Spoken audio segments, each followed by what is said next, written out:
Mother, today there were many things said about Sahaja Yoga, about your philosophy, and very little was said about who you are as a person. And I thought it would be good to start out with some questions about who you are, who were you as a child, what people influenced you, what brought you to the place you are today as a luminous being sitting before me and before us. I'm a very ancient being. That problem is like this. And what can I tell you about myself? I just don't know what part will interest you. But only thing I can say that I was born with this understanding and awareness that I have to find out a method by which I could give mass realization to people. I was a realized soul, of course. I knew all about it from my very childhood. But the problem was that how to make many people get it. Because if one person gets it, or if one person has it, if one person is an incarnation, people don't understand it.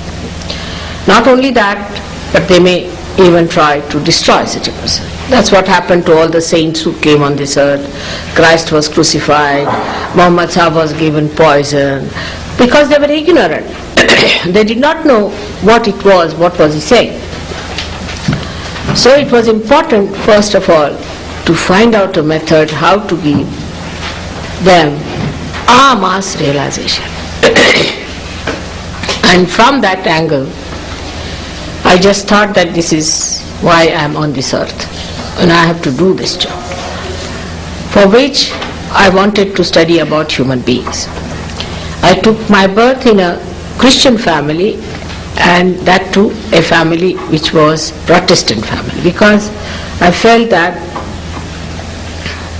Protestants are fanatics but very sophisticated. And they rationalize everything to such an extent that nobody can see beyond it. So I better take my birth in them. And my father and mother had already taken birth, whom I had chosen as my parents. They were great people, realized souls, and especially my father was a person who knew why I was on this earth. Even my mother knew about it. So a special rapport was between them and me, and they could understand why I was busy meditating or finding out about how to give realization to others.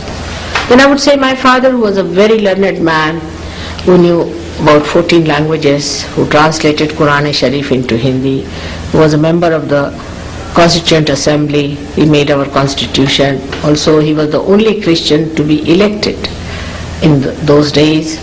And then my mother was a honors in mathematics, all very well educated and nice people. They dedicated their life to the cause of freedom of India. And I also felt that that was very important, because if we are not free, we cannot do anything on religious basis. This one thing is to be free from this slavery. And that's how I also helped them a lot, and our whole family suffered a lot. And I went through terrible times at a very young age. I was with Mahatma Gandhi also, because he liked me very much as a child, so I stayed on with him. Then I used to come back to study again, go back to him. He used to call me Nepali, because my face is a Nepali face. And he used to talk to me as if he's talking to his grandmother sometimes. It was very sweet, and he was a very sweet man, extremely sweet person to children, very strict with himself and strict with others, elderly people. But with children, he was very, very sweet and kind and would try to learn from children a lot of things. It was surprising how he understood that there's a lot of wisdom with the children sometimes than with the older people who are mixed up. Now we got our independence, and we had a very bad setback because of the partition we had in our country. And I was studying in Lahore Medical College there because I wanted to know about medicine, what these people call such and such thing, because I knew all this, but I knew about the body, I knew about everything, what you call the complete nervous system, but I did not know what was the vocabulary attached to it, so I studied there for 2 years. And after that this war broke out, so I had to discontinue with my studies, and my parents wanted me to get married. And then I found that my marriage was important. I agreed to marry, and I married this gentleman, Mr. C.P. Srivastava. Then, during all that time, my only pastime or the full-time work was to find out about human beings. What's the problem they have?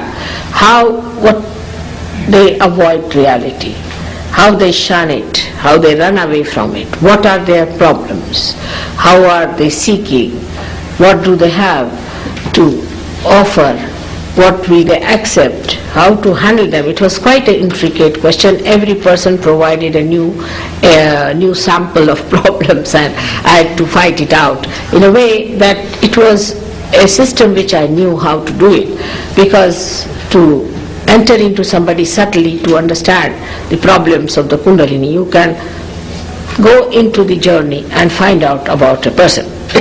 And then I found out the permutations and combinations of their problems.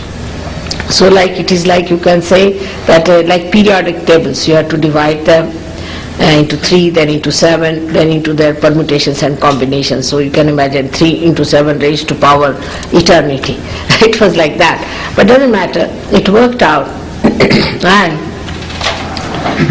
in the year 1970, on the 5th of May, I was little bit hesitant at that time.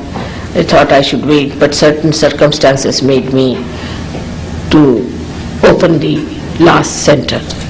And when I opened the last center, it started working with others on AMA scale.